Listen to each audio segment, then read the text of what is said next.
Essentiellement rurale, la première circonscription s'étend dans le nord-ouest du département, avec des villes comme Saint-Paterne ou Fresnay-sur-Sarthe. Mais il ne faut pas oublier les deux cantons urbains du Mans, qui représentent plus de 50% de la population.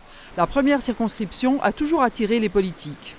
Il y a très longtemps, en 1973, les gens se battaient pour y être candidats, y compris à partir de Paris, si vous voulez. Donc Et d'ailleurs, Gérard Chasseguet est venu de Paris, de fait. Il était au cabinet de Pompidou pour prendre le relais de Chapalain. Donc c'est vraiment une circonscription très sûre.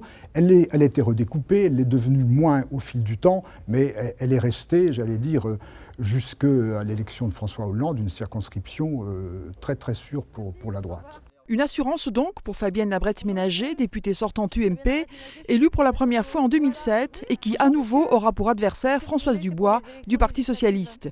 À l'élection présidentielle, les électeurs ont donné une faible majorité à François Hollande grâce au vote des deux cantons du Mans. Mais le dépeuplement des petites communes et l'équipement en milieu rural joueront très certainement dans le choix des électeurs. Le fait que, par exemple, les médecins ont tendance à disparaître, le fait que des pharmacies éventuellement aussi, que la poste ne fonctionne plus comme avant, c'est très très sensible pour les populations rurales et ça joue certainement beaucoup dans les questions qu'ils posent aux candidats et dans les motivations qu'ils expriment, y compris par le vote, y compris d'ailleurs par les votes extrêmes comme le Front National. Autre argument de campagne, la réindustrialisation comme à Fresnay-sur-Sarthe et le transport.